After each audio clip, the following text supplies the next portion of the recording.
One of the sort of basic ethoses of design of Fable was this idea that the main character changed how he looked depending on how you were playing that character. Basically, if you were to use a big sword, he'd get more muscles. If you do go out and you start beating things up, your hero will get stronger. If you don't bother doing that, you'll get thinner. If you eat lots of pies, you'll get fatter. It really was always disappointed me when I had to play a game and I was forced to be a certain sort of character. I was forced to be the good guy, or I was forced to be the bad guy. The other change that the character has is the game constantly looks at how good you are or how evil you are and will change the look of your character. If they end up with a game with a skinny, pale, horned, evil character, that's how they played the game. If they end up with this buff, you know, sun-tanned, huge Goliath of a player, that's how they played the game. You develop your character, so you could play through being really evil, you could play through being really good, you could play through doing all the side quests, all the optional quests, you could do all the core quests. You know, you can really do what you like with it. The hero is really to give a feedback of how the player is playing the game, really, to give them a visual cue and to like their personality. This is a young hero at the beginning of the game, where you start, the first time you get your hand on the controller, this is the character that you will be playing along. And by the end of the game, you can possibly end up like this character. The headaches of having a character that changes. I mean, you imagine in animation terms, you want a guy to walk into a room, so he grasps the doorknob, he pushes the door open. That's bread and butter stuff. But we've got a guy here who changes size. He gets bigger and taller, and so it means his hand is never the same height. To do that in sort of like, you know, a couple of weeks with the game being built around you is tremendously hard. You start off with, you know, no abilities and you're a complete bottom scale hero, and as you go through you pick up experience with so many different things and different combinations of things that you can. Yeah, so at the start of the game you're having to hit things individually, and towards the end of the game you'll just be able to cast in flame spell and boom and take out 5-10 things at once. The other change is what I choose my character to look like. I can have his hair cut any way I like, I can have, you know, facial hair like beards and moustaches, I can tattoo myself, again, to make my own unique hero. I think it's just a really interesting thing to be able to look at where the hero is at the end of somebody's game and see how they've played the game. You're not very good at combat, that's where you've got scars and things, and that's why you're kind of battle scarred. Or you use far too much magic, which is why you're slowly going bald. Normally, in a role-playing game, you play the role of some character. But in Fable, you play yourself within the world.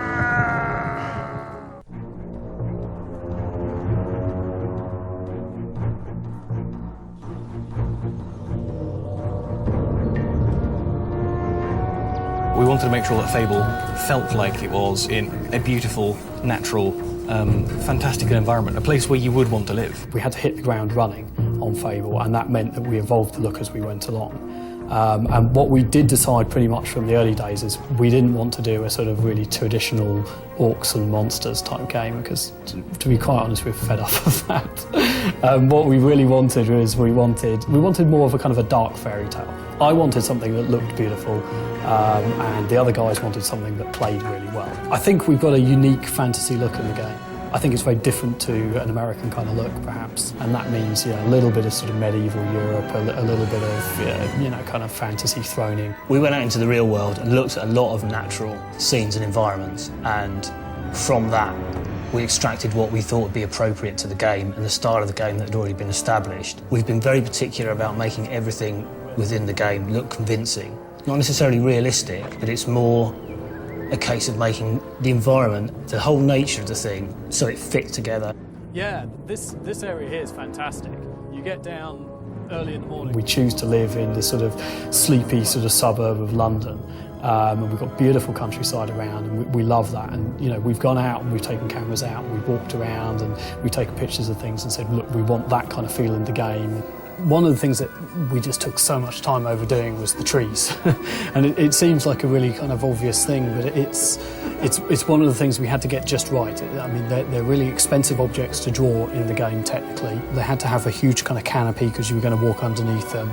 We wanted sort of beams of sunlight to come through the leaves and all the rest of it. Trees, flowers, grass, foliage, that kind of stuff is a pain in the arse, and yet that's one of the key things that makes Fable what it is. The houses, although they look quite simple, they're quite sort of complex objects. They've had to be split into interiors and exteriors.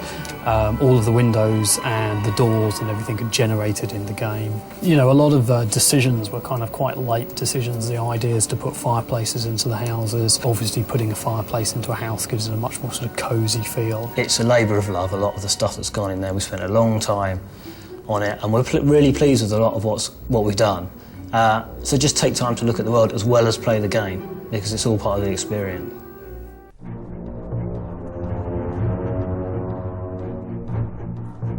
Poor old animators kind of get the raw end of the deal, because with all these mad things that we're trying to do with simulation, some poor buggers got to go and make sure that the people doing animation for every single little nuance of expression and emotion, every single thing you can do to a person, they've got to animate it. The last thing you want to do is you're playing a game and let's say you're fighting someone and you've beaten them.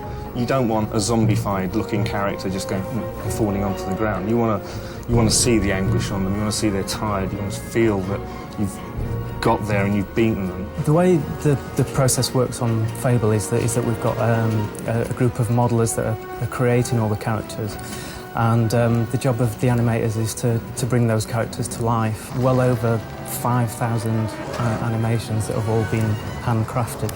This particular animation is one of the undead soldiers. These are the control points for the character, so we can control the hips, translation up and down, side to side, and we can also control the rotations as well. These are very sort of zombie-like creatures, very lumbering and swinging the very heavy weapons, so there's lots of bodies and bones flying and lots of effects on top. This example would be the wood nymph. I went through about 5 drawings until eventually they accepted this one. The earth troll, a large monster, a huge creature. The hero of the game is about that size. So this should be towering and huge.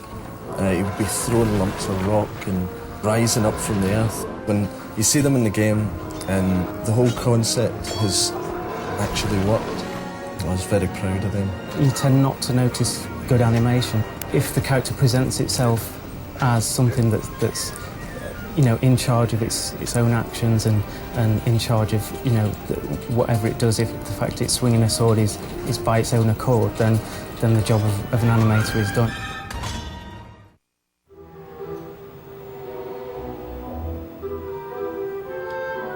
Musically, Fable has to have so many different elements because the game is not just one style. It has a fairy tale element, it has a sinister element, there's happiness, there's sadness, there's evil and darkness.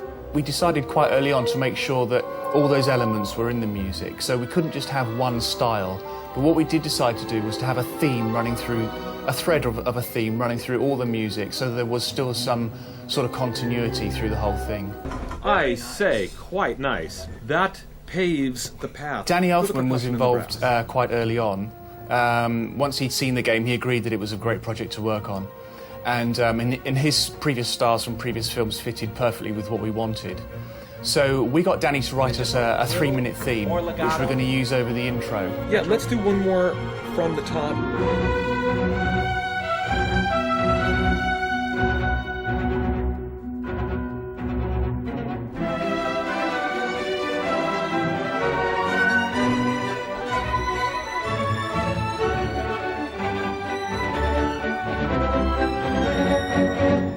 It's just time for me to say goodbye.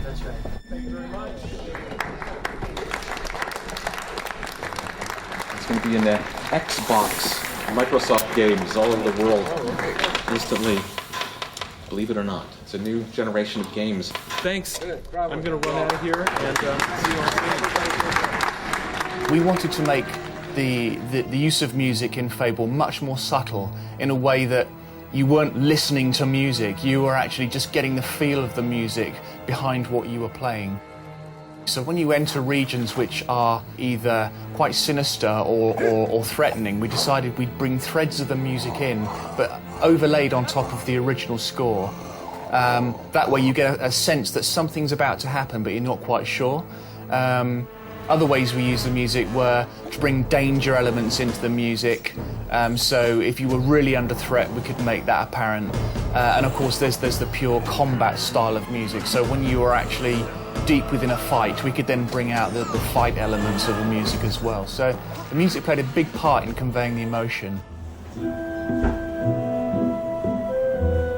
Fable is a very organic game.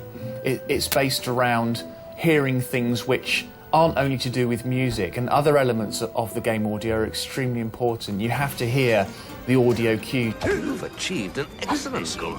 You have to hear the dialogue. You have to hear certain effects in the overall ambience to make sure you're getting a feel for what the region is like. And writing music for a game is very much based on that. The music is really important in conveying the atmosphere in a region that the hero enters. A prime example of what I've just been talking about is actually the graveyard, and the graveyard obviously has a very distinctive feel about it. When you go into the graveyard, you know that there's a real sense of foreboding there and indeed danger. Now, Oak Vale is where the hero was born and bred. It's a place where he feels extremely comfortable. It's very quaint, so we wanted to give the place a feeling of being happy, but not overly happy, just a nice, relaxing, pleasant place to live. The music for Witchwood has quite a quirky feel about it, and the reason for that is that the villagers are not overly friendly. They see you as a stranger. Play the game through to the end, because there are a lot of real musical treats coming. You can walk around new regions 20 hours into the game, so keep playing. There are some real musical treats to come.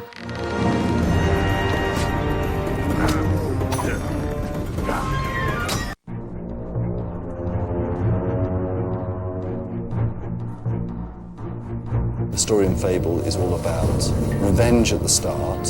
You think it's revenge, and then it's all about power and the player's reaction to power. Essentially, it's critically important that the player should never be left feeling that he doesn't know what he should be doing next.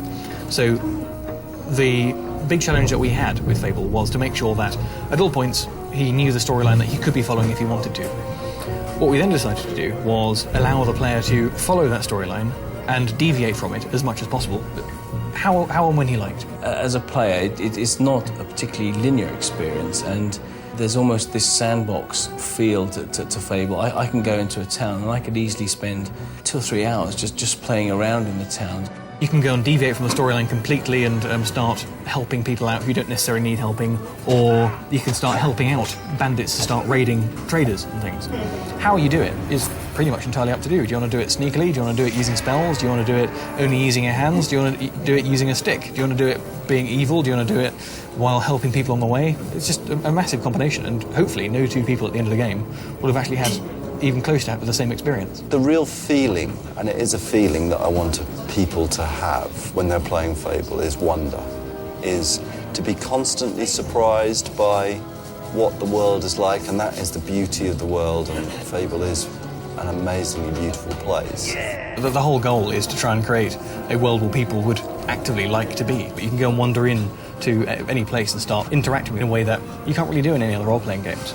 The game just becomes more than some of its parts, and just feels like this weird thing which you want to spend time with. And I really do hope that people do find out some of the hidden things that we put into the game and spend that time enjoying it. Everyone should go and play in the towns and see what they can find, and all the little mini games and things to discover. That's what I'm looking forward to playing myself. The important thing is, while I'm playing it, I want to play it how I want to play it. I want to feel that the experience I've had has been unique in 100 different ways because of the way I've played and the choice that I've decided to make just then and there. And not necessarily have to worry about the fact that if I do make that choice then and there, I won't get to see half of the storyline of the game. There's no other form of entertainment that you could, whether it be films or TV or books, where you can put yourself into a world and into a setting. And that was really the thought behind Fable. Let's get the player into this role-playing game.